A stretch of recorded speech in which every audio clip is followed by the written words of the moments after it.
Welcome to Business Coaching Secrets with Karl Bryan.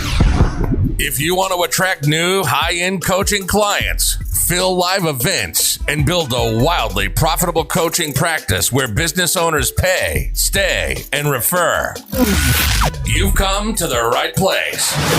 In this podcast, Karl provides his keys to the kingdom for finding and signing high-paying clients and building the coaching business of your dreams. Here we go.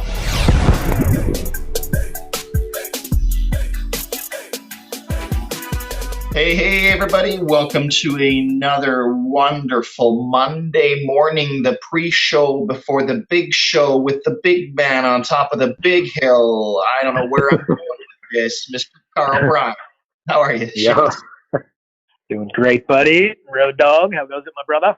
I'm not sure what happened there. It's like something just possessed me and I just went for it. So there you are, buddy. Your radio voice, shoots. You got to keep that going, man. I love it, dude.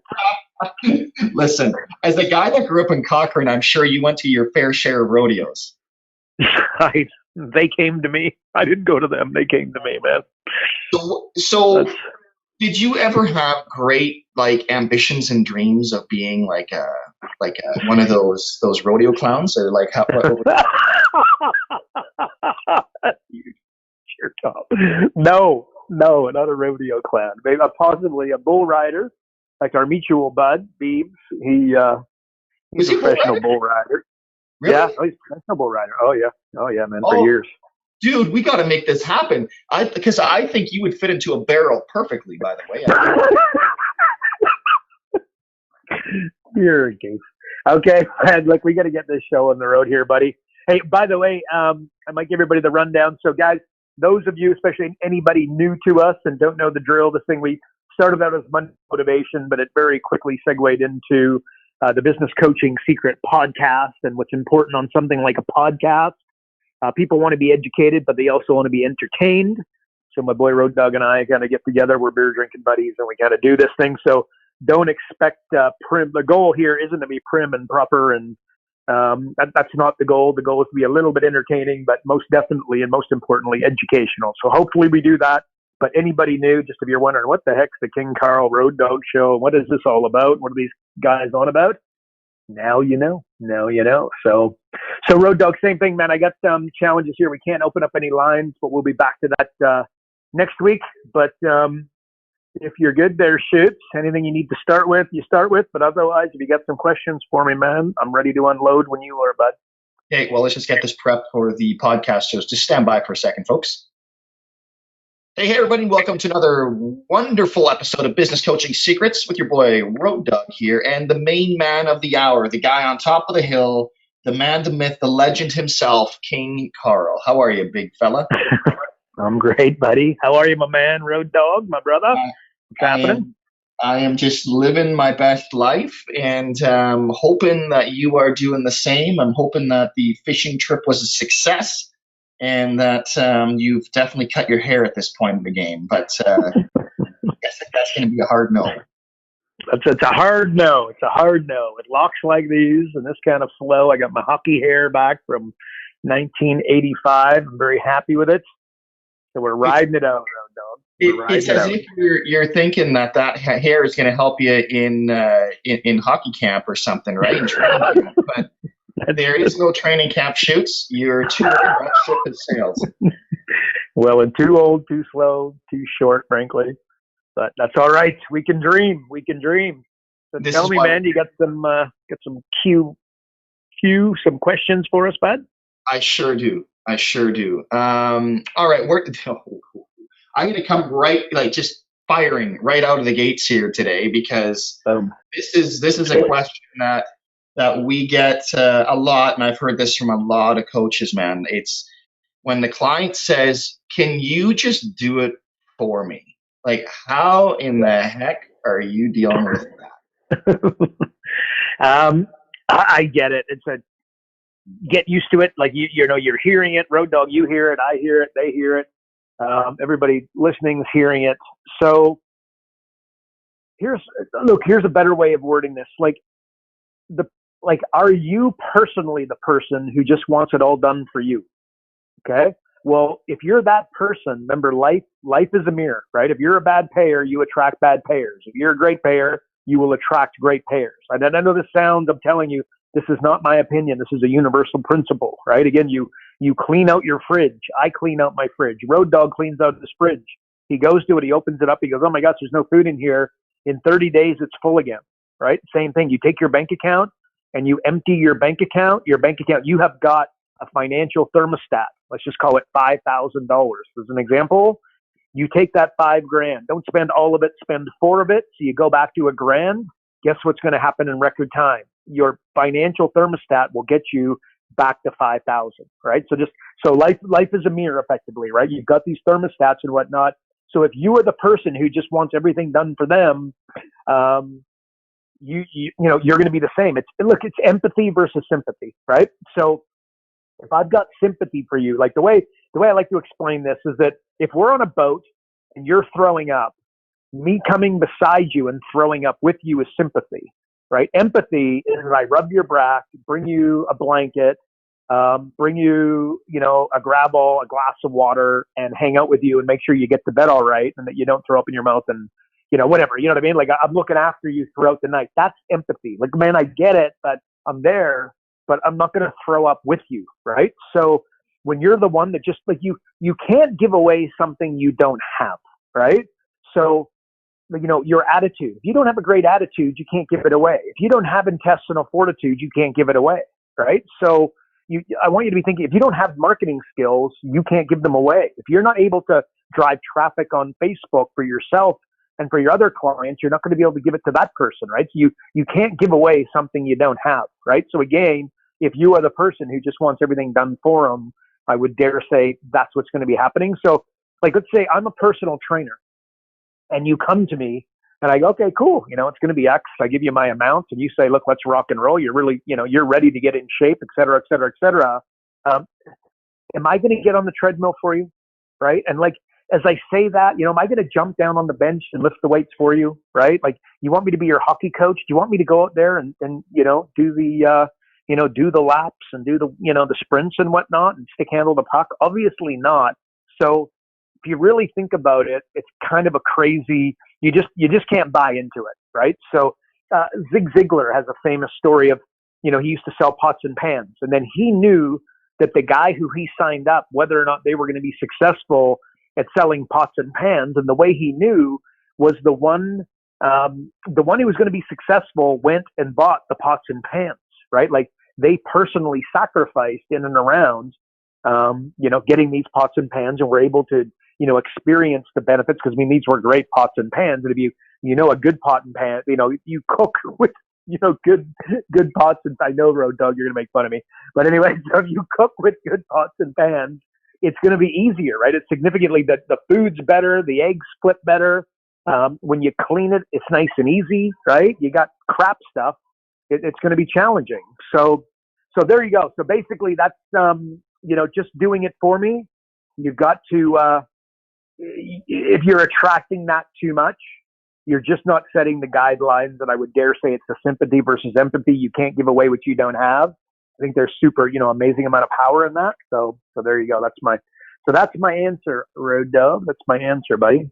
Well, I'm not sure if you think I can make fun of you for pots and pans, but the question is, if you were throwing up on a boat, would I have sympathy or empathy to throw up beside you or hold your hair? Like, what's nowadays you'd have to hold my hair, Road Dog, with my new flashy locks that I know you're impressed by.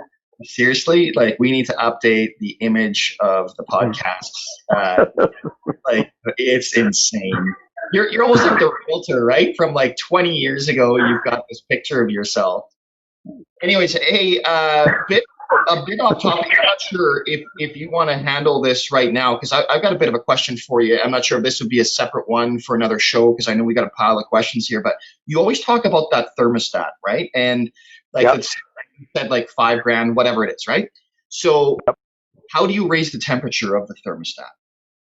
Ooh, good question. Oh, I love it. So I just want to make sure everybody understands, like, look, the thermostat, again, I just think it's a great question. And it's like your email inbox, you've got a thermostat that you can handle a certain amount of read emails. The cleanliness of your house, same thing. Your diet and the amount of, acidic, like Coke and crap that you'll drink. You've got if you're a beer drinker, right? Like you go out, you have a thermostat on the amount that you drink, and you just kind of know when you get to 6 beers, or when you get to 3 beers, or when you get to 9 if you're right into it. You know what I mean? Like you just have it. So you've got a thermostat and everything. So it's just a matter of elevating. It's psychology, right? And again, one of my personal hacks is what I do. So when I set a goal, let's just say, I want to do, let's just say I want to make $100,000 in a month, right? So I go on a walk. This is kind of my thing, right? I go on a walk, and ideally where other people, can't see you, can't hear you.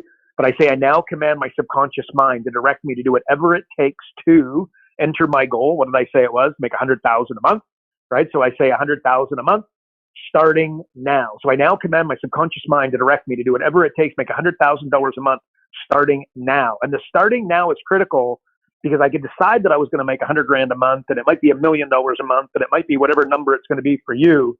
But you've got to say the starting now, because you could it's like Tony Robbins says, you ask the universe for more money, and then what do? Okay, I'll give you $5.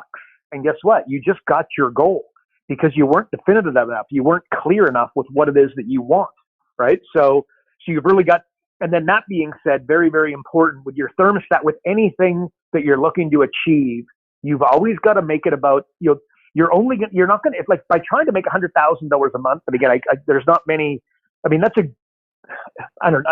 it's a lame goal. It's a good goal for somebody who really wants to amp up their financial prowess and make a lot more money, but it's a lame goal in that it has to be, you could go out and scam people, you could go rob a bank every month, right? You need to make sure that you're bringing value to other people as part of it. Okay. So, when I set the intention that I was going to I needed to find a way to be able to find anybody 100 grand in 45 minutes without them spending an extra dollar on marketing or advertising. Right? Like my current goal, I want I have 800 coaches around the world, 24 countries. My goal is to have 5,000, but I don't want 5,000 coaches. My goal isn't to fill my bank account. I want 5,000 coaches making $100,000 a year as business coaches from a standing start. So that's the intention that I've thrown out. That's what I'm looking to accomplish, right? So thinking about that, so that's the way to do it. You just got to understand that your subconscious mind is about 1 million times more powerful than your conscious mind. But I love that question. I think that's something people should be spending some time on their thermostats in all different areas. And yeah, the power is unbelievable, Road Dog. It just can't begin. And that little hack that I gave, and you've seen, we've actually talked about this before. I remember one time you saw me, I was driving in my car, and you're like, man, I don't know what you were doing. Like, you look like, you were talking on the phone, this, that, and the other. And I'm like, Road Dog, I swear to God, man, you know what I was doing? Because I was driving to meet our buddy Darcy, right? And I still remember really well. And I was driving to meet Darcy, and what I was saying was exactly that. I was saying, like, I'll be driving in my car, and I just say that out loud. People see me, I'm sure they think I'm singing or whatever I'm doing, but this is what I'm doing. And of course, I'm a little more fired up and amped up than the average person. So careful here. I don't want to go, okay, this is what everybody listening has to do, and this is what every business coach has to do. No, what you got to do is what's right for you. The roadmap you need, it needs to be, the roadmap that suits you and your goals and your game plan and your family and your life ambition and your journey and your current state, like your journey, like where are you at on the journey? Right? Like, always talk about, if you're going to do this business coaching thing, you've got to commit for 10 years, right? Like, where are you on the journey? You might be in the middle, you might be at the beginning, and you might be towards the end. And now that's going to adjust, what it is that you're trying to program your subconscious mind to. Like, there was a time in my life where I was a workaholic. Like, there's no doubt, I'd work until 3:00 in the morning without batting an eyelid. It's just, it wasn't the best, like, you know what I mean? There's some challenges with that, clearly. So one of the things that I needed to do was to program my subconscious mind to be more efficient. Like, it's not that I wasn't willing to scale back my goals and the acceleration of my journey, but what I needed to do, and what there was lots of room for, was I had to become significantly more efficient, right? So So my subconscious mind, what I was programming it at that stage to do was to, like, I'm going to get X amount done within 10 hours in my office, and I'm going to walk out, when the clock hits 6 o'clock, when the clock hits X, I'm walking out of that office, right? Going to, be a family man. So anyway, so it's an interesting one. It's a very powerful topic, I dare say. But those thermostats, and everybody's got them, and you've got them in multiple areas, if not all areas of your life. So it's one worth spending some time on for sure, man. I love the question. Would you have you heard of the Wooden rule? Remember Wooden? He was the John Wooden, basketball coach. Love him. Yeah. What's that? What's the Wooden rule of, and I've recently been sort of diving into this a little bit more, and it's all about, it doesn't matter if you're the greatest or the worst player on the team, as long as you're putting in the effort. It's sort of like when you say success, right? Like, what is success? What does society think is successful? And what does success actually mean to you? It's amazing how different those things truly are. And I'll give you an example. Like, when you you talk about you talking to yourself in the car, which I'm not going to mention the type of car you're driving and the fact that you're going to a campground in that. But anyway, which is amazing. But anywho, so the thing with it is, when you being a little bit weird, I guess. Well, what's normal for society? Well, it's not to make a scene. It's not to do anything that looks outlandish. But guess what? 8%, 99% of society is broke. So it's pretty wild when you actually look at that. And with the Wooden rule, it's like, well, people say, look, I want to lose 20 pounds, or I want to have a great marriage. Well, okay, what does a great marriage look like? If a great marriage, so like my example is, I make sure I incorporate date night in every week. I make sure that I buy random flowers every once in a while for my wife. I make sure I spend time with her. I make sure that I learn about her love language and honor that. It's the effort that I'm putting in versus, just as you were saying, looking at just strictly that end result. Well, I want to make $100,000. Well, you're saying that's not the target. The target is what are you really after, and what are the daily things that you need to do to actually get there? That's what makes you successful. Would you agree with that? I love it. So just follow. It's the journey, not the destination, is it in a nutshell, right? And huge, brother, huge power in that. Love it. Yeah, I love that. That to me was insane. So now you mentioned that you used to work until 3 a.m, and a couple of weeks ago, I forget what it was about. I forget the frame of the question, but we were talking about like structuring your day, blah blah blah blah blah. Somebody followed up and said, "How many hours per day do you work?" How many do I? So that's the question. How many hours a day do I work? Yeah, how many hours per day do you work? Okay, so the answer would be roughly 12. But actually, no, it's less than that. You know what? It's probably 10. I mean, I'll work between 7 and more than 12, right? But I don't even. So how many? Somebody's asking how many hours. I just say, look, at the end of the day, though, remember, be careful asking the question, "What do I do?" Like a tactical question. I see this and I do this, and this is super powerful. You want to change the framework from what do I do to what do I want, right? I remember actually, it wasn't that long ago, I was talking to a life coach. It was a very close, in fact, a 10-year client of mine, and it's his wife, and she wanted a little bit of help and a little bit of direction. It's hard to take advice from your husband, obviously. So he asked me to kind of just do like a real quick coaching call, which I, happily did. And I remember I was chatting to her, and it was like, I can't remember, but when I ask somebody, what do you want? I often get told what they don't want, right? Like that, then you will find the exact same, So again, and, kind of followed along those lines. And it was, I only want to work X, and I want to have X amount of holidays and all such sort of things. So through some very simple questioning and just kind of, directing the conversation, it really came back to me helping her work out what it is that she wanted, more specifically who she wanted to help. And then once we worked that out, the question is, why do you want to help them? Like, what have you gone through in your life that has brought you to the point where you want to be helping this specific niche? And which often, by the way, ends up in tears, right? That's not uncommon in any way, shape, or form. And that's not good. That's not bad. That just is, right? And I got to tell you, when you take your client to tears, you're doing a hell of a job, by the way. You're getting a breakthrough. Remember, disturbed people. Why is now such a great time to be a business coach? Disturbed people buy, and there's a lot of disturbed people out there. So again, I had nothing to sell her, by the way, but like again, she was engaged as a way of kind of framing that. But once we established that, all of a sudden the whole, oh my gosh, she totally went away from, I only want to do this, I only want to work this many days, I want to have this many holidays, and now suddenly, and the level of energy, I'll just say the level of energy when she was telling me all the things she didn't want, like I only want to work 3 days a week, and I want to make sure that I've got, X holidays, yada, yada, yada. Her energy level, again, I'm going to give it again, arbitrarily, but like a 3 out of 10.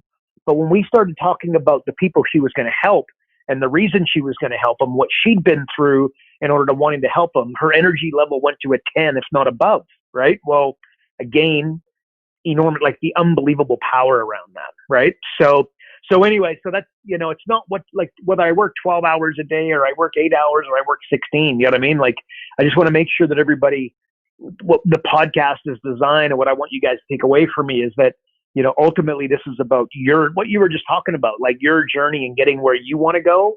Remember, just adjust that. What do I do to what do I want?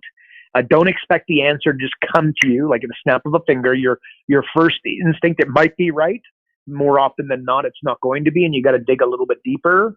But you could really, you could go far. It's like I'll speak to somebody who they've got a job, they're selling pharmaceuticals, or they're a realtor, or whatever they are. They're making $200,000 a year, but they're not willing to lose the $200,000. But they want a life as a business coach, or they want a life as a coach, and they want more of a life of service, right? Well, let's come back to the reason. Think of, again, when you really go deeper, why aren't you willing to lose the $200,000? And I got to tell you, if you live in the Tony Robbins world, there's just one word, and that's significance. And you've got to be very careful. When you have a life that is driven by significance, there's one thing that's guaranteed, and that's unhappiness, because you'll never get there. You'll never succeed, right? And why? Because it's just, you got to go from, the BMW to the high-end Mercedes to the Porsche to the Ferrari to, and then that's the size of the house and the square footage and the neighborhood. You never look, if your life is, if significance is driving your life, you're pretty much guaranteed to have a lot of unhappiness. That's for sure. So, it's like when you're building your business, don't fall in love with what you do. You got to fall in love with the process. You were just saying that a minute ago, Road Dog, right? Like with the wooden, what do you call it? The wooden, is it, so it's John Wooden, as we were talking about, right? Very famous basketball coach. Unbelievable. I don't know how many national championships he won, but it was just like off the chart. In fact, Tony Robbins did I remember listening to a power talk with Tony Robbins and John Wooden, and it was just absolutely lights out. But the bottom line is just, fall in love with the process, fall in love with the results of your clients, fall in love with the relationships that you build. And remember, speaking of relationships, like if you think about it, if you treat everybody, like if you treat people at the end of your relationship like you did at the beginning of the relationship, you won't have an end to the relationship, right? So like the example Tony Robbins gives is he's like, at the beginning of a relationship, it's like, I'm going to take out the trash. I'm going to take out the trash. And he's doing a funny, dancing along like, oh my God, take out the trash for you, my love. Oh, and then you've been together for 7 weeks, 7 months, 7 years, 17 years. And it's like, take out the trash. What do I look like? Your bloody janitor, right? Like you see how it changes. Well, don't get surprised when all of a sudden it adjusts. So if you continue to take out the trash, right? Like, and this is all psychology, right? But you manage that. With your clients, treat them, at the 12-month mark, the way you did prior to them signing up, and life adjusts in a very real and tangible way. Treat your wife, treat your spouse, treat your husband, your partner, like at the beginning. And, even your kids would agree, I guess, like when they're babies, I mean, there's not enough time, you know what I mean? You just can't spend enough time with them, and you can't, everything they do is right. Everything they do is funny, and everything they do is beautiful. And then, they turn 17, and what happens? And I think that there's a lot of, and of course you have to change your approach, right? You're not going to, if you treat a 17-year-old like that, you're probably not going to have very good results either. You might end up with an entitled individual. But I hope you're understanding the message here, guys. Like, fall in love with the relationship, right? So the answer, Road Dog, kind of went off on a bit of a rabbit hole there. But how many hours a day do I work? And be in and around 10 to 12. But very importantly, it's irrelevant how much I work. I want to make sure that everybody's getting out of this what they need, and just fall in love with what you do, and ask yourself and answer this question: what do you want? So that's how I'd answer that, Road Dog. Okay, so somebody wrote in and asking, like, we've obviously talked about books and reading and stuff like that. And it's pretty well documented that the most successful people, like, they read all the time. Are you of similar mind? Like, curious, like, your thoughts on that? Oh, well, you mentioned my Sea-Doo, right? Like, you rip around on my Sea-Doo. Like, we love that thing. I got to tell you what I do is I take, when I go out on the Sea-Doo, I plug in my, what do you call them? I don't know, with the earbuds, whatever, the Apple dealios, they check in my, you put them in your ear and they never fall off. I go on my Sea-Doo and I'll go out there for, an hour and a half, 2 hours. And what I'm doing the entire time is I'm listening to, educational stuff. So that's not necessarily reading, but, again, I want you to think audio. I think you want video. I want you to think of reading. It's not that it's all the same. I believe that reading is on a, I don't know that it's next level, but it's more powerful. But that being said, more is better. And that's an example of something that I do. But, if I go for a jog, when I work out, just again, without 100% certainty, like if I'm going for a walk, I need to be listening to something so that I kind of lose myself in it. And what am I listening to? I'm not listening to the 80s music. I'm not listening to my favorite band, right? What I am listening to is educational stuff. And by the way, that's not me, pressing on everybody that, that's what you have to do. Like, you got to do what makes you happy. It's your journey, not mine. But I can just tell you from my own world, and as a business coach who takes things very seriously, I take my, my positioning in business coaching and my, people that, are listening to what I'm saying, either on this podcast or my emails, take it very, very seriously. So, frankly, part of my job is reading and educating myself. Like, Warren Buffett and the original gangster of mental models, by the way, Charlie Munger. Everybody knows Warren Buffett. Very, far less people know Charlie Munger, who is his business partner. And again, mental models is something. If you want, like, what are you going to learn from Charlie Munger? You learn a ton from him, but mental models is something that I've learned when I'm thinking about mental models, I'll Google mental models Charlie Munger, right? Like, he's the original gangster of it. But I think Warren Buffett has said that he spends like up to 70% of his work week reading, right? When you think about that, I mean, this is the, one of, the top 3 or top 5 richest men in the world, with richest man in the world for a long time. And that's what he's doing. Very importantly, let's make sure we don't fall into, I don't know if analysis paralysis is the right wording for it, but you know what I mean? Like, let's not just read all the time. And then what do you got to do? You need to take those learnings and you've got to deploy, right? Like, absolutely. Like, close the book, close the chapter, close the audio, and then go act on something that you've just learned. Another thing, never listen. Even when I'm on my Sea-Doo, I've got my phone not far and I'm listening to an audio, I'm listening to a video, or like I'm listening, I will stop and I will go in, I will shut, I'll press pause or whatever I got to do, or I just, get out of YouTube. And then I go to my notes and then I will make a note about what I just learned. Like, in other words, never, educate yourself without a pen and paper, or, in your world, maybe an iPhone where you go, I put them in my notes. You might have, Evernote or whatever you use, but I always put them in there. Super, like, that's just absolutely bloody critical, because again, you're not going to just remember it. And you might, by the way, you might be significantly smarter than I. In fact, there's a really good chance if you're listening to this that you're smarter than I, because I am not the smartest guy in the room. I'm not pretending to be, but that can be very, very powerful. Like maybe like 3. So when I'm listening, okay, I got 3 questions that I'm fundamentally constantly saying to myself: how can I use this? Why must I use this? The word must is critical. And when will I use this? Right. So again, like, that's how I'm kind of taking, my information into learnings. Like, the best chefs in the world, if you interview all the best chefs in the world, a lot of folks, again, they think that they've got the best recipes or the best, they've got the best process, or they use the best sauces, and that's where they spend their time. No, the best chefs use the best ingredients. The end. So when you go to a restaurant and they've got like, they're a smaller restaurant, they have like a 10-page menu, you be guaranteed that their food sucks. Why? There's no way that a restaurant can keep that much food without freezing it for extended periods of time. And if you know anything about ingredients, right, when you freeze something for a period of time, it loses not only its nutrients, but its flavor, or not only its flavor, but its nutrients. So now you're not eating as healthy of a meal.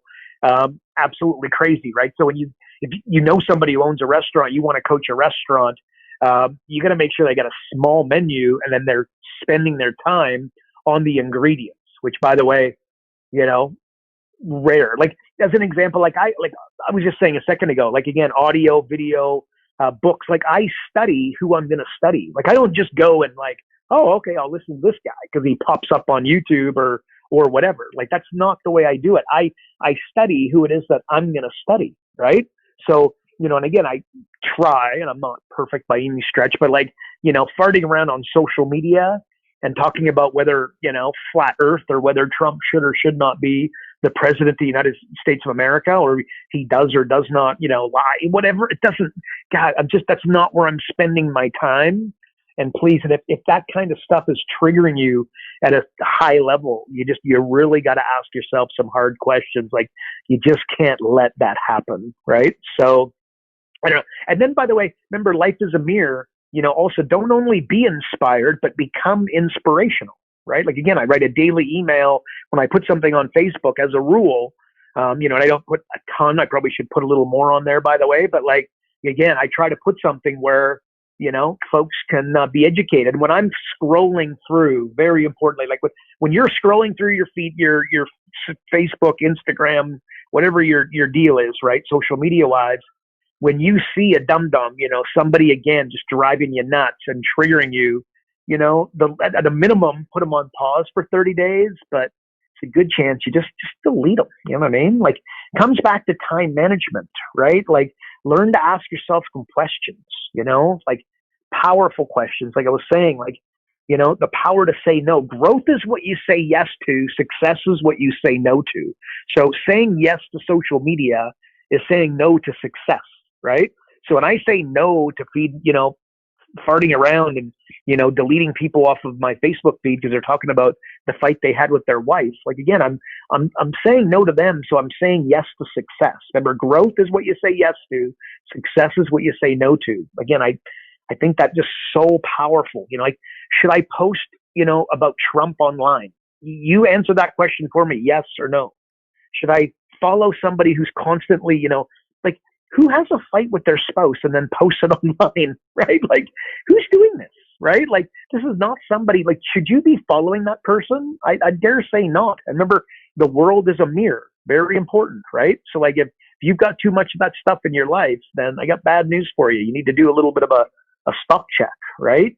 Should you be surfing the internet and, spending all your time looking at sports websites or, Pinterest and, photos of XY, of your new living room. Like, and maybe you should, but if you're going to do that, take 15 minutes and lock it down. Should I even pick up my phone and look at it? Ask yourself that question. Remember, back here, let me encapsulate all of this in a nutshell. Does it make tomorrow easier? Okay. If the answer to that is yes, you should probably do it. Or does it make tomorrow better? So there's a chocolate bar and then there's broccoli. Which one is going to make tomorrow better and which one is not, right? Think about that. And that's not to say that you go without all your, your Starbucks and your yummy coffee and whatever.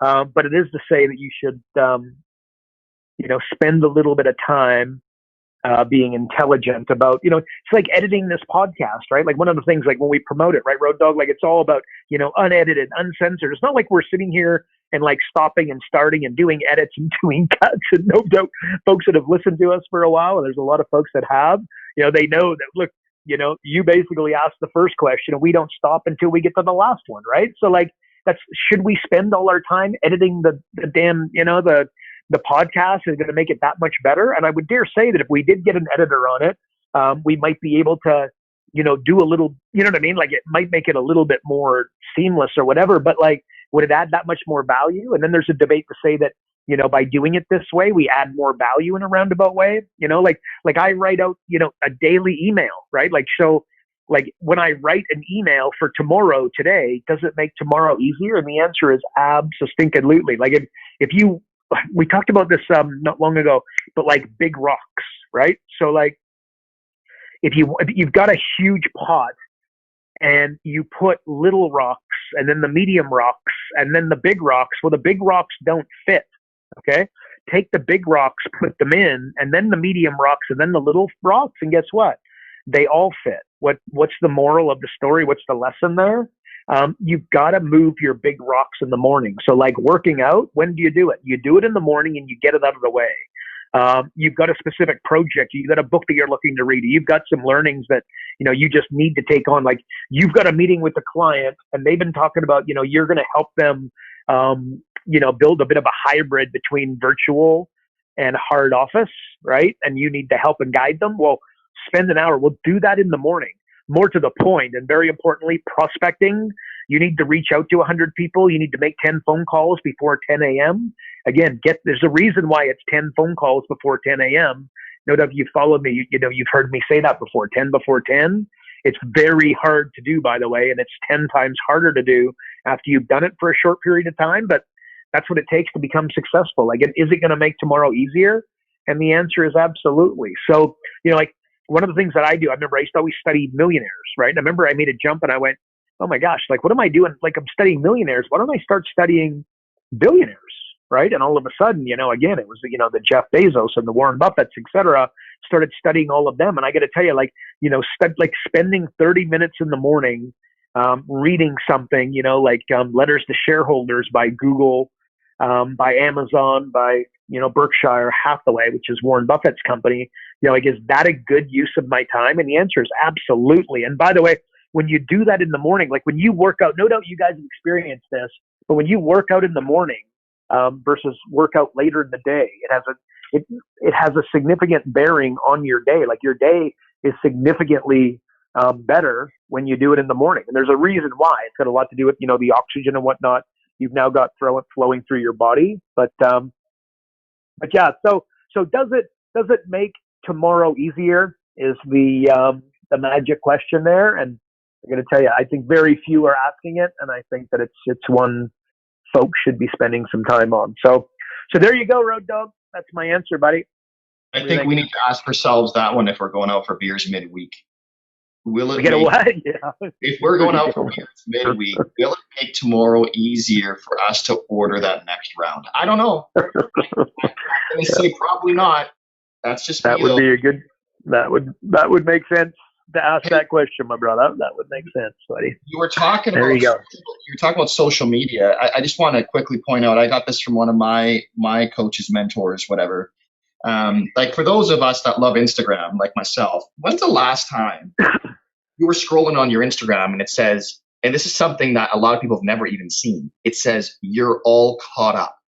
Like as in you have seen what everyone has posted. If you can't catch up, who are you following? Like if you should only be following people that you are learning from, and that's it, right? Like there should be less than 10. Like that's it, less than 10 people, and that's it. That's all the time you need. Like everybody else, kick it old school, as in Karl terminology, OG style, and get back to actually battling people up, right? So, anyways, I thought that was sort of an interesting point. And the other point I want to make, you talk about the menu. I just thought of Gordon Ramsay, who, by the way, is the troll master on TikTok right now. Like he will take people's cooking videos and he'll add his commentary to it. And oh my god, like that is really? Oh, I've never seen that. That's really hilarious. Okay. I'll have to show you what TikTok is, Karl, because you're just old. Anyways, I have no idea. But again, Rams, what does he always say? He always goes into a restaurant and he always removes things from the menu rather than adding more, right? The simplicity. And I think that's such an important piece. So I'm not sure if that's it, but can you close us out with giving our listeners your one thing that they can do from today's podcast? Their one thing. What am I going to? So I think just okay. So well, look, it's the old. I used to refer to as the Uber built a I don't know if they're $100 billion company, like it's insanity, right? Once you get to a certain point, you lose count. They built, let's call it $100 billion company on 2 questions. Where are you? Think of that as I describe that as the little red arrow. You are here, right? You're at a national park, you're skiing, little red arrow, you are here. So Uber built a $100 billion company, 2 questions. Where are you? And then the second question is, where do you want to go? I think that just the question, it's not what do I do, it's what do I want is where I'm going there. It's fundamentally the same thing. I really think that in fact, I'll give them those 2 questions. Where are you? And then where do you want to go? Those 2 things, establish those. But I know I hear that and it sounds like arbitrarily, oh, okay, I get it. But do you know? Like, how many leads did you get last week? How many, consulting calls to close clients did you do last week? How many new joint ventures did you approach last week? How many joint ventures do you have in place? How many events do you have scheduled over the next 6 months, right? Like, really establish that little red arrow, you are here. And then, of course, where you want to go, like, what is that ultimately? What do you want? What are you going to make that look like? And I think that, that exercise alone, Road Dog, the power that it can provide is absolutely crazy. And so I think that's a good one. Don't ask, what do I do? Ask, what do I want? Once you establish that, life becomes a whole lot easier. So that's the way I'll finish this off, buddy. And then to add Road Dog's plus one, I'll just say, and just enjoy the path to getting there, right? Like, if you're saying like, oh man, like I didn't get any clients this week, and it's because you absolutely hate doing live events, don't do live events. Find something else that's fun that you enjoy doing, because you've got to enjoy the journey to get you there. And I think Karl would definitely agree on that, right? It's the wood, what you said earlier. It's just the journey. Enjoy the journey. Stop getting obsessed with the destination and where you're trying to get to. Like in fact, Ray Dalio talked about this. I'm trying to think what it was, but he talks about the relationships. Like, just enjoy the relationships that you build along the way, right? These are like friendships. Like, stop looking at them like business relationships. Like if your clients haven't been to your house, and again, take this is good. You got to understand that this is gray and not black and white.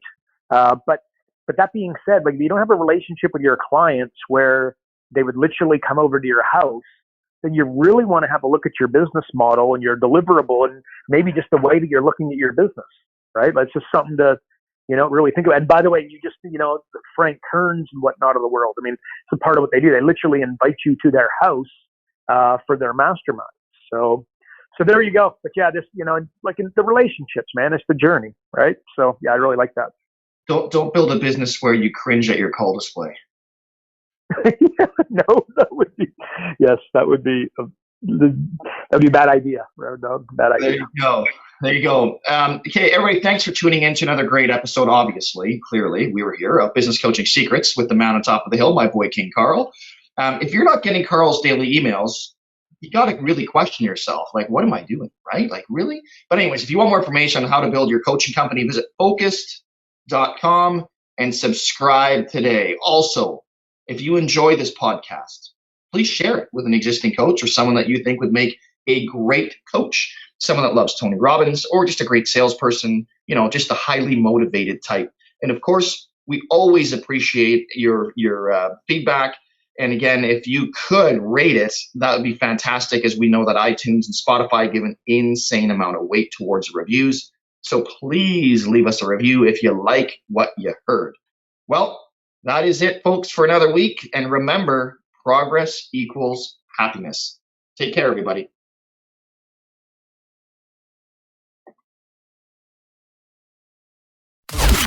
Karl Bryan built Profit Acceleration Software 2.0 to train business coaches how to find any small business owner more than $100,000 in 45 minutes without them spending an extra dollar on marketing or advertising.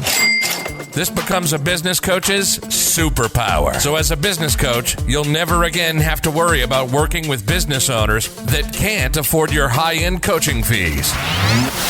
Check us out at focused.com.